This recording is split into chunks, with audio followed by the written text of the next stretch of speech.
കർത്താവിന്റെ നാമത്തിന് സ്തുതി. ദിവസവും ഈ ചാനൽ കേൾക്കുന്നതിലൂടെ നിങ്ങൾക്ക് ഒരു വർഷത്തിനുള്ളിൽ ബൈബിൾ വായിക്കാൻ കഴിയും. ദയവായി ഷെയർ, സബ്സ്ക്രൈബ് ഒപ്പം സപ്പോർട്ട് ചെയ്യുക. ഇന്നത്തെ ബൈബിൾ വാക്യങ്ങൾ. യെഹെസ്കേൽ 39 അധ്യായം 1 മുതലുള്ള വാക്യങ്ങൾ. യെഹെസ്കേൽ 39 അധ്യായം 1 മുതലുള്ള വാക്യങ്ങൾ. നീയോ മനുഷ്യപുത്ര, ഗോഗിനെക്കുറിച്ച് പ്രവചിച്ചു പറയേണ്ടത്, യഹോവയായ കർത്താവ് ഇപ്രകാരം അരുളിച്ചെയ്യുന്നു: രോശ്, മേശക്, തൂബൽ എന്നിവയുടെ പ്രഭുവായ ഗോഗേ, ഞാൻ നിനക്ക് വിരോധമായിരിക്കുന്നു. ഞാൻ നിന്നെ വഴിതെറ്റിച്ച് നിന്നിൽ 6 ശേഷിപ്പിച്ച് നിന്നെ വടക്കേ അറ്റത്തുനിന്ന് പുറപ്പെടുവിച്ച് ഇസ്രായേൽ പർവ്വതങ്ങളിൽ വരുത്തും. നിന്റെ ഇടം കൈയിൽ നിന്ന് ഞാൻ നിന്റെ വില്ല് തെറിപ്പിച്ച് വലം കൈയിൽ നിന്ന് നിന്റെ അമ്പ് വീഴിക്കും. നീയും നിന്റെ എല്ലാ പടക്കൂട്ടങ്ങളും നിന്നോടുകൂടെയുള്ള ജാതികളും ഇസ്രായേൽ പർവ്വതങ്ങളിൽ വീഴും. ഞാൻ നിന്നെ കഴുകുമുതലായ പറവയ്ക്കൊക്കെയും കാട്ടുമൃഗത്തിനും ഇരയായി കൊടുക്കും. നീ വെളിമ്പ്രദേശത്ത് വീഴും. ഞാനല്ലോ അത് കൽപ്പിച്ചിരിക്കുന്നത് എന്ന് യഹോവയായ കർത്താവിന്റെ അരുളപ്പാട്.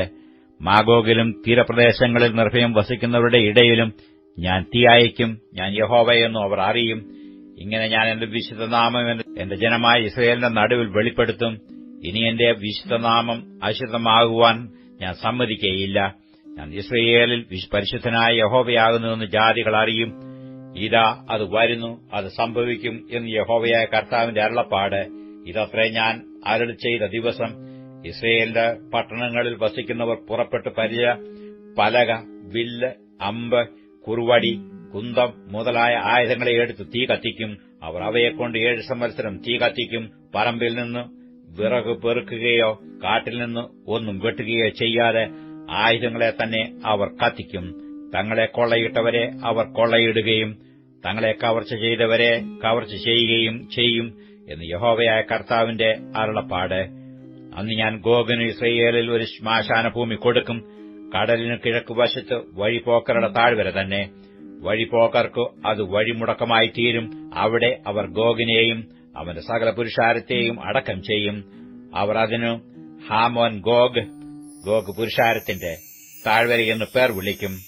ഇസ്രായേൽ ഗൃഹം അവരെ അടക്കം ചെയ്ത് തീർത്ത് ദേശത്തെ വെടിപ്പാക്കുവാൻ 7 മാസം വേണ്ടിവരും.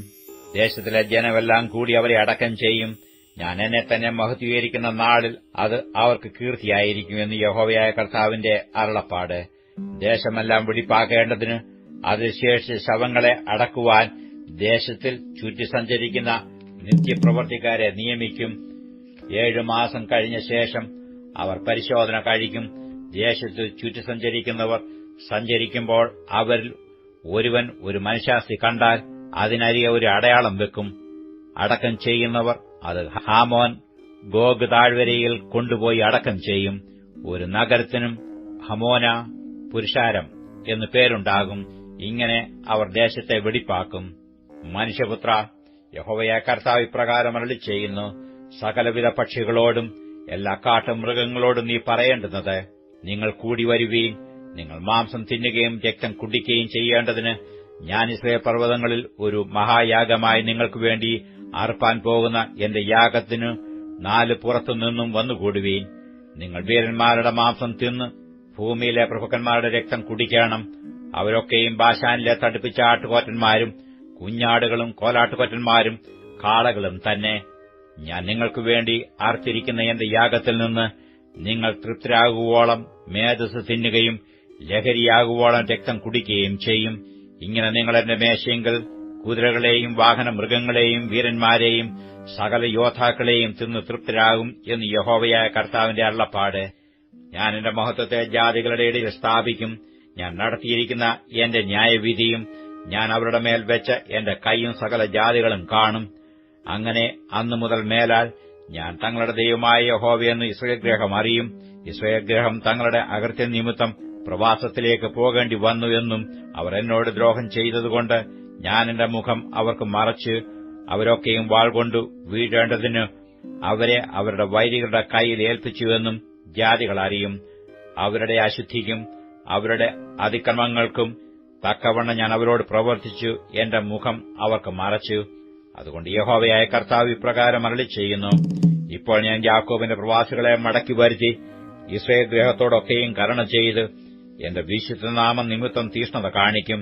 ഞാൻ അവരെ ജാതികളുടെ ഇടയിൽ നിന്ന് മടക്കി വരുത്തി അവരുടെ ശത്രുക്കളുടെ ദേശങ്ങളിൽ നിന്ന് അവരെ ശേഖരിച്ച് പല ജാതികളും കാണെ എന്നെ തന്നെ അവരിൽ വിശദീകരിച്ച ശേഷം ആരും അവരെ ഭയപ്പെടുത്താതെ അവർ തങ്ങളുടെ ദേശത്ത് നിർഭയമായി വസിക്കുമ്പോൾ തങ്ങളുടെ ലജ്ജയും എന്നോട് ചെയ്തിരിക്കുന്ന സർവ്വദ്രോഹങ്ങളും മറക്കും.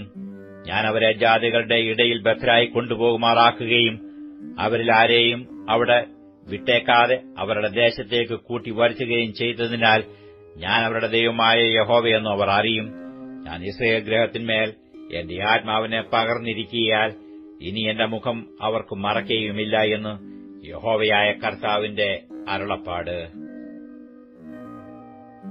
യെഹെസ്കേൽ 40 അധ്യായം 1 മുതലുള്ള വാക്യങ്ങൾ. യെഹെസ്കേൽ 40 അധ്യായം 1 മുതലുള്ള വാക്യങ്ങൾ.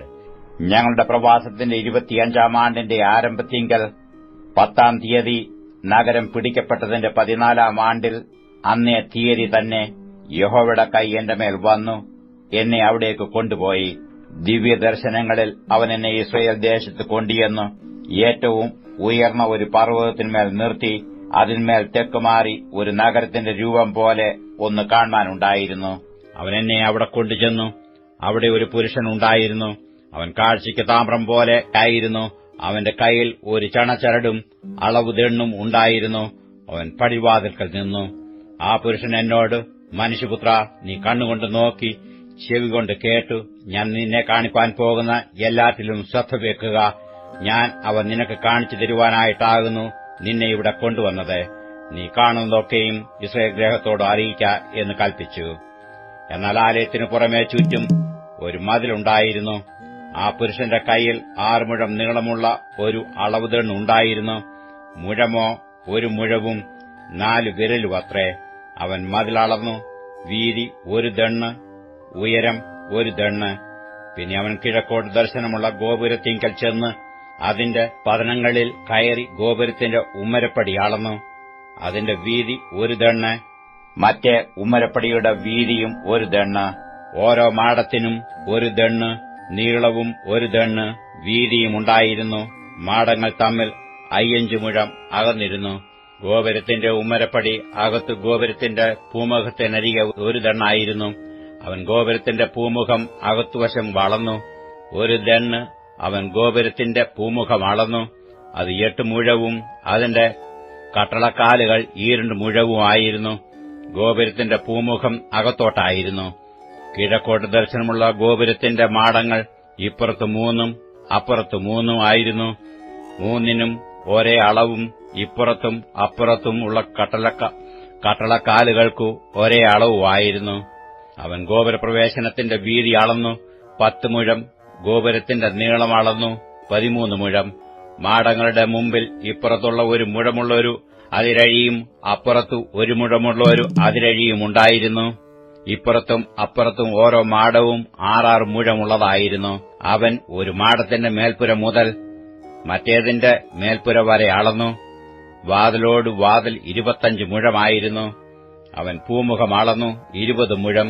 ഗോപുരത്തിന്റെ മാടങ്ങൾ ചുറ്റും പ്രാകാരത്തിലേക്ക് തുറന്നിരുന്നു. പ്രവേശനവാതിലിന്റെ മുൻഭാഗം തുടങ്ങി അകത്തെ വാതിൽക്കലെ പൂമുഖത്തിന്റെ മുൻഭാഗം വരെ 50 മുഴമായിരുന്നു.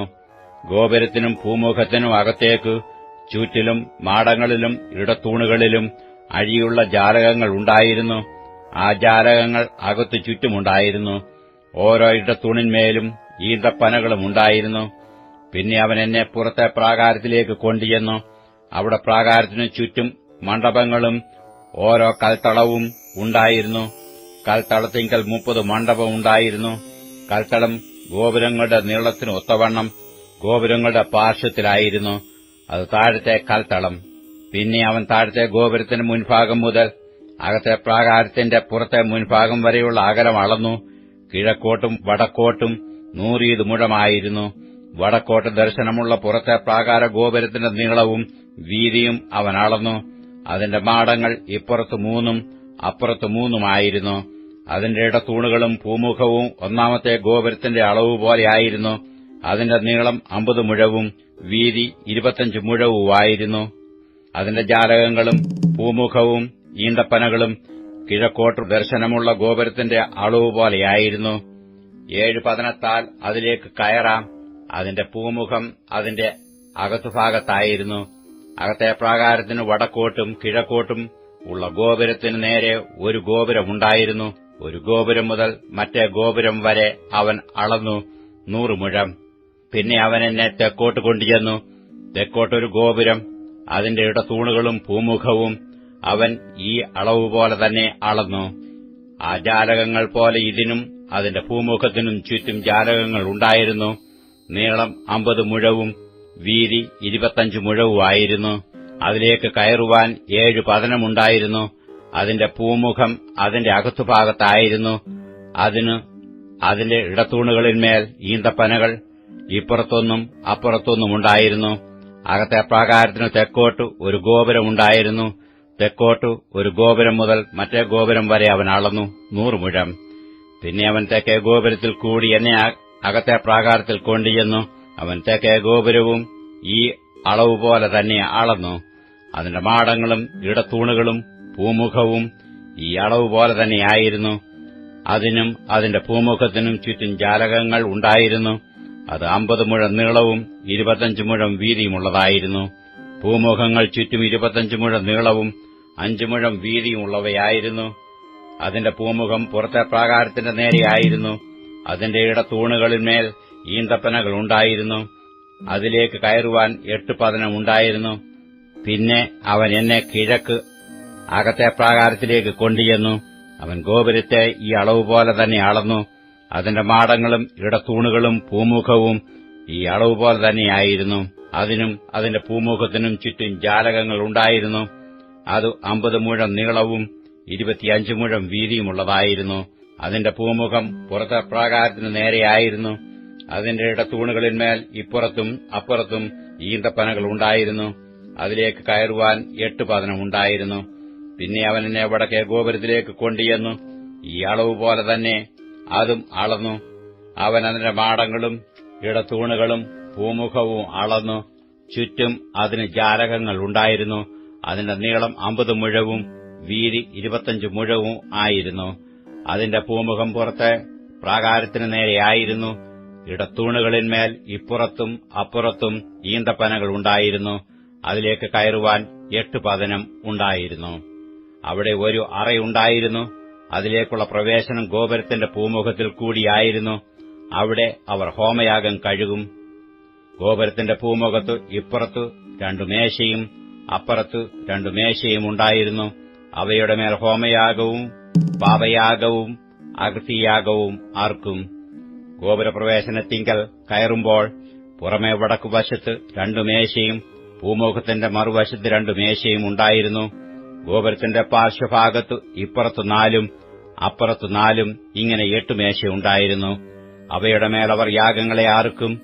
ഹോമയാഗത്തിനുള്ള 4 മേശയും ചെത്തിയ കല്ലുകൊണ്ട് 1.5 മുഴം നീളവും 1.5 മുഴം വീതിയും 1 മുഴം ഉയരവുമായി ഉണ്ടാക്കിയിരുന്നു.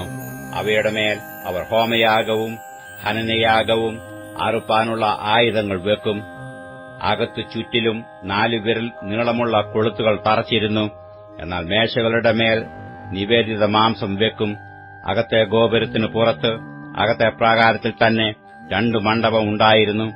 ഒന്ന് വടക്കേ ഗോപുരത്തിന്റെ പാർശ്വത്ത് തെക്കോട്ട് ദർശനമുള്ളതായിരുന്നു. മറ്റേത് തെക്കേ ഗോപുരത്തിന്റെ പാർശ്വത്ത് വടക്കോട്ട് ദർശനമുള്ളതായിരുന്നു. അവൻ എന്നോട് കൽപ്പിച്ചത്, തെക്കോട്ട് ദർശനമുള്ള ഈ മണ്ഡപം ആലയത്തിന്റെ വിചാരകരായ പുരോഹിതന്മാർക്കുള്ളത്. വടക്കോട്ട് ദർശനമുള്ള മണ്ഡപം യാഗപീഠത്തിന്റെ വിചാരകരായ പുരോഹിതന്മാർക്കുള്ളത്. ഇവർ യഹോവയ്ക്ക് ശുശ്രൂഷ ചെയ്യേണ്ടതിന് അടുത്തു ചെല്ലുന്ന ലേവ്യരിൽ സാദോക്കിന്റെ പുത്രന്മാരാകുന്നു. അവൻ പ്രാകാരത്തെ അളന്നു. അത് 100 മുഴം നീളവും 100 മുഴം വീതിയും ഇങ്ങനെ ചതുരശ്രമായിരുന്നു. യാഗപീഠമോ ആലയത്തിന് മുൻവശത്തായിരുന്നു. പിന്നെ അവൻ എന്നെ ആലയത്തിന്റെ പൂമുഖത്ത് കൊണ്ടുചെന്നു. അവൻ പൂമുഖത്തിന്റെ മുറിച്ചുവർ അളന്നു. ഇപ്പുറത്തുള്ളത് 5 മുഴം അപ്പുറത്തുള്ളത് 5 മുഴം. മുറിച്ചുവരിന്റെ വീതിയോ ഇപ്പുറത്ത് 3 മുഴവും അപ്പുറത്ത് 3 മുഴവുമായിരുന്നു. പൂമുഖത്തിന്റെ നീളം 20 മുഴം, വീതി 12 മുഴം. അതിലേക്ക് കയറുവാനുള്ള പതനം 10. മുറിച്ചുവരുകൾക്കരികെ ഇപ്പുറത്ത് 1 അപ്പുറത്ത് 1 തൂണുകളുണ്ടായിരുന്നു. യാക്കോബ് എഴുതിയ ലേഖനം 5-ാം അധ്യായം 1 മുതലുള്ള വാക്യങ്ങൾ. യാക്കോബ് 5 1 മുതലുള്ള വാക്യങ്ങൾ. അല്ലയോ ധനവാന്മാരെ, നിങ്ങളുടെ മേൽ വരുന്ന ദുരിതങ്ങൾ നിമിത്തം കരഞ്ഞു മുറയിടുവീൻ. നിങ്ങളുടെ ധനം ദ്രവിച്ചും ഉടുപ്പ് പുഴുവരിച്ചും പോയി.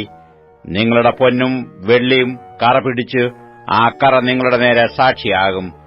അത് തീ പോലെ നിങ്ങളുടെ ജഡത്തെ തിന്നുകളയും. അന്ത്യകാലത്ത് നിങ്ങൾ നിക്ഷേപങ്ങളെ ശേഖരിക്കുന്നു. നിങ്ങളുടെ നിലങ്ങളെ കൊയ്ത്തുവേലക്കാരുടെ കൂലി നിങ്ങൾ പിടിച്ചുവല്ലോ. അത് നിങ്ങളുടെ അടുക്കൽ നിന്ന് നിലവിളിക്കുന്നു. കൊയ്തവരുടെ മുറവിളി സൈന്യങ്ങളുടെ കർത്താവിന്റെ ചെവിയിൽ എത്തിയിരിക്കുന്നു. നിങ്ങളുടെ ഭൂമിയിൽ ആഡംബരത്തോടെ സുഖിച്ചു പുളച്ച് കുലദിവസത്തിൽ എന്ന പോലെ നിങ്ങളുടെ ഹൃദയത്തെ പോഷിപ്പിച്ചിരിക്കുന്നു. നിങ്ങൾ നീതിമാനെ കുറ്റം വിധിച്ചു കൊന്നു. അവൻ നിങ്ങളോട് മാർത്തു നിൽക്കുന്നതുമില്ല. എന്നാൽ സഹോദരന്മാരെ, കർത്താവിന്റെ പ്രത്യക്ഷത വരെ ദീർഘക്ഷമയോടിരിപ്പീൻ. കൃഷിക്കാരൻ ഭൂമിയുടെ വിലയേറിയ ഫലത്തിന് കാത്തുകൊണ്ട് മുൻമഴയും പിന്മഴയും അതിന് കിട്ടുമ്പോളം ദീർഘക്ഷമയോടിരിക്കുന്നുവല്ലോ. നിങ്ങളും ദീർഘക്ഷമയോടിരിപ്പീൻ. നിങ്ങളുടെ ഹൃദയം സ്ഥിരമാക്കുവീൻ. കർത്താവിന്റെ പ്രത്യക്ഷത സമീപിച്ചിരിക്കുന്നു. സഹോദരന്മാരെ, വിധിക്കപ്പെടാതിരിപ്പാൻ ഒരുവന്റെ നേരെ ഒരുവൻ ഞെരുങ്ങിപ്പോകരുത്. ഇതാ, ന്യായാധിപതി വാതിൽക്കൽ നിൽക്കുന്നു. സഹോദരന്മാരെ, കർത്താവിന്റെ നാമത്തിൽ സംസാരിച്ച പ്രവാചകന്മാരെ കഷ്ടാനുഭവത്തിനും ദീർഘക്ഷമയ്ക്കും ദൃഷ്ടാന്തമായി വിചാരിച്ചുകൊള്ളുവീൻ. സഹിഷ്ണുത കാണിച്ചവരെ നാം ഭാഗ്യവാന്മാർ എന്ന് പുകഴ്ത്തുന്നു. യോബിന്റെ സഹിഷ്ണുത നിങ്ങൾ കേട്ടും കർത്താവ് വരുത്തിയ അവസാനം കണ്ടുമിരിക്കുന്നു. കർത്താവ് മഹാകരുണയും മനസ്സലിവുമുള്ളവനല്ലോ. വിശേഷാൽ സഹോദരന്മാരെ, സ്വർഗ്ഗത്തെയോ ഭൂമിയെയോ മറ്റ് യാതൊന്നിനെയുമോ ചൊല്ലി സത്യം ചെയ്യരുത്. ശിക്ഷാവിധിയിൽ അകപ്പെടാതിരിപ്പാൻ നിങ്ങൾ ഉവ്വ് എന്ന് പറഞ്ഞാൽ ഉവ്വ് എന്നും ഇല്ല എന്ന് പറഞ്ഞാൽ ഇല്ല എന്നും ഇരിക്കട്ടെ. നിങ്ങൾ കഷ്ടം അനുഭവിക്കുന്നവൻ പ്രാർത്ഥിക്കട്ടെ. സുഖം അനുഭവിക്കുന്നവൻ പാട്ടുപാടട്ടെ. നിങ്ങൾ ദീനമായി കിടക്കുന്നവൻ സഭയിലെ മൂപ്പന്മാരെ വരുത്തട്ടെ. അവർ കർത്താവിന്റെ നാമത്തിൽ അവനെ എണ്ണ പൂശി അവനുവേണ്ടി പ്രാർത്ഥിക്കട്ടെ. എന്നാൽ വിശ്വാസത്തോടുകൂടിയ പ്രാർത്ഥന ദീനക്കാരനെ രക്ഷിക്കും. കർത്താവ് അവനെ എഴുന്നേൽപ്പിക്കും. അവൻ പാപം ചെയ്തിട്ടുണ്ടെങ്കിൽ അവനോട് ക്ഷമിക്കും. എന്നാൽ നിങ്ങൾ രോഗശാന്തി വരേണ്ടതിന് തമ്മിൽ പാപങ്ങളെ ഏറ്റുപറഞ്ഞ് ഒരുവനുവേണ്ടി ഒരുവൻ പ്രാർത്ഥിപ്പീൻ. നീതിമാന്റെ ശ്രദ്ധയോടുകൂടിയ പ്രാർത്ഥന വളരെ ഫലിക്കുന്നു. ഏലിയാവ് നമുക്ക് സമസ്വഭാവമുള്ള മനുഷ്യനായിരുന്നു. മഴ പെയ്യാതിരിക്കേണ്ടതിന് അവൻ പ്രാർത്ഥനയിൽ അപേക്ഷിച്ചു. 3 സംവത്സരവും 6 മാസവും ദേശത്ത് മഴ പെയ്തില്ല. അവൻ വീണ്ടും പ്രാർത്ഥിച്ചപ്പോൾ ആകാശത്തു നിന്ന് മഴ പെയ്തു. ഭൂമിയിൽ ധാന്യം വിളഞ്ഞു. സഹോദരന്മാരെ, നിങ്ങൾ ഒരുവൻ സത്യം വിട്ട് തെറ്റിപ്പോകുകയും അവനെ ഒരുവൻ തിരിച്ചു വരുത്തുകയും ചെയ്താൽ പാപിയെ നേർവഴിക്ക് ആക്കുന്നവൻ അവന്റെ പ്രാണനെ മരണത്തിൽ നിന്ന് രക്ഷിക്കുകയും പാപങ്ങളുടെ ബഹുത്വം മറയ്ക്കുകയും ചെയ്യും എന്ന് അവൻ അറിഞ്ഞുകൊള്ളട്ടെ. 142 സങ്കീർത്തനം 1 മുതലുള്ള വാക്യങ്ങൾ. 142 സങ്കീർത്തനം 1 മുതലുള്ള വാക്യങ്ങൾ. ഞാൻ യഹോവയോട് ഉറക്ക നിലവിളിക്കുന്നു. ഞാൻ ഉച്ചത്തിൽ യഹോവയോട് യാചിക്കുന്നു. അവന്റെ സന്നിധിയിൽ ഞാൻ എന്റെ സങ്കടം പകരുന്നു. എന്റെ കഷ്ടത ഞാൻ അവനെ ബോധിപ്പിക്കുന്നു. എന്റെ ആത്മാവ് എന്റെ ഉള്ളിൽ വിഷാദിച്ചിരിക്കുമ്പോൾ നീ എന്റെ പാതയെ അറിയുന്നു. ഞാൻ നടക്കുന്ന പാതയിൽ അവർ എനിക്കൊരു കണി ഒളിച്ചുവച്ചിരിക്കുന്നു. വലത്തോട്ട് നോക്കി കാണണമേ, എന്നെ അറിയുന്നവൻ ആരുമില്ലല്ലോ. ശരണം എനിക്ക് പോയിരിക്കുന്നു. എന്റെ പ്രാണനു വേണ്ടി ആരും കരുതുന്നില്ല. യഹോവേ, ഞാൻ നിന്നോട് നിലവിളിച്ചു. നീ എന്റെ സങ്കേതവും ജീവനുള്ളവരുടെ ദേശത്ത് എന്റെ ഓഹരിയുമാകുന്നുവെന്ന് ഞാൻ പറഞ്ഞു. എന്റെ നിലവിളിക്ക് ചെവി തരയണമേ. ഞാൻ ഏറ്റവും എളിമപ്പെട്ടിരിക്കുന്നു. എന്നെ ഉപദ്രവിക്കുന്നവർ എന്നിലും ബലവാന്മാരാകയാൽ അവരുടെ കയ്യിൽ നിന്ന് എന്നെ വിടുവിക്കണമേ. ഞാൻ നിന്റെ നാമത്തിന് സ്തോത്രം ചെയ്യേണ്ടതിന് എന്റെ പ്രാണനെ കാരാഗ്രഹത്തിൽ നിന്ന് പുറപ്പെടുവിക്കണമേ. നീ എന്നോട് ഉപകാരം ചെയ്തിരിക്കയാൽ നീതിമാന്മാർ എന്റെ ചുറ്റും വന്നുകൂടും.